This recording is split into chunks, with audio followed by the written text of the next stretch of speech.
Alright, we're going to try the guitar riff for Mood by 24kGoldn.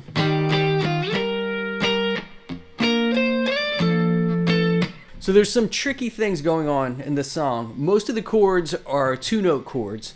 So we're starting on the A string, 6th fret, and the B string, 8th fret. The tricky thing about that, you have to block all of the open strings in between. Because if you don't, then it'll sound like...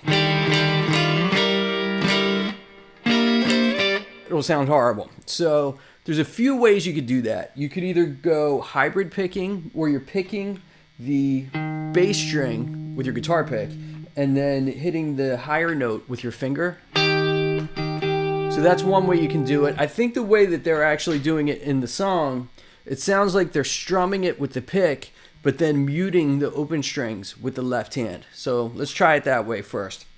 So we're going to be hitting the 6th fret on the A, and then with that index finger, I block the D and G string. So they just sound like clicks. And then also on that A string note, I'm kind of like popping my index finger up a little bit, so that in case I bump that top string by accident with my pick, that's being muted also. And then the pinky note that I'm playing on the B string, I'm muting the bottom E string with that. So that's a really hard technique to get. If you're pushing too hard, then those mutes will turn into notes and it'll sound like... But you don't want that either, because then the whole song will be...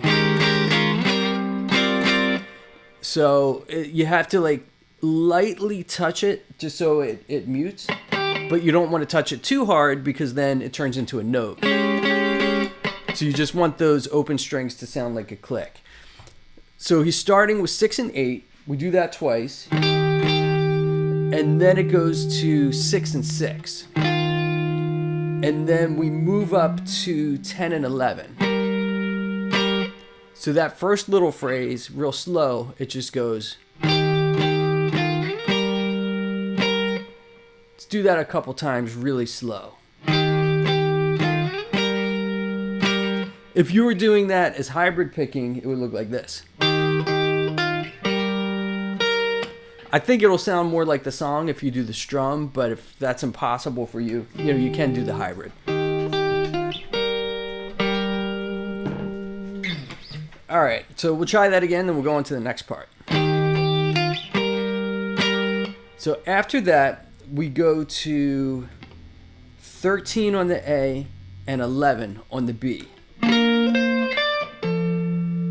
So there, I'm kind of muting. This is a tricky one to mute because it's a weird chord shape, but I'm muting the G string.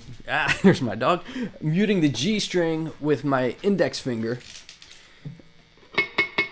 And then I'm trying to mute the D string with my ring finger there.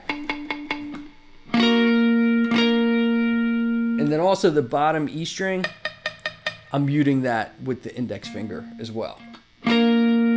And then I use the pinky for the next 2 notes. So then on the B string, it'll be 13, 15. And actually going from the 13 to 15, I think they do a little slide there.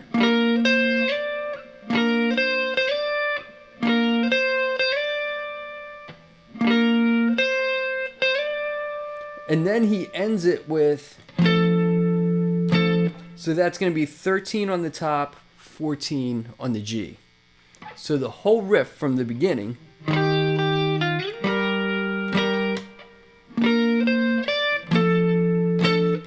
Then when they repeat it, it's almost the same exact thing. But instead of landing just here on the 13 and 14, they do a full bar chord. So the second time around, it would be like...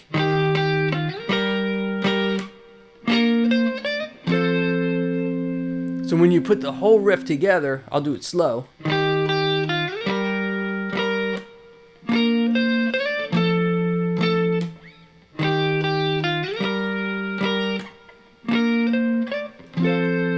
Now, if you're playing this on acoustic guitar, this bar chord here might be physically impossible. Unless you have like a cutaway on your guitar. I know on acoustic, this is really tricky. That's really tough for me. I don't even think I can do that bar chord there because my my guitar stops like right there, and it's almost impossible for me to grab that that bar chord. So what I would do, instead of doing the bar chord there, you could do the same chord on 8 and 10. So it would be 8th fret on the A string, and then 10, 10, 10 on the D, G, and B string. So that ending would be like... It's not going to sound exactly like what they do in the song, but it's pretty close. All right, one more time from the top, real slow.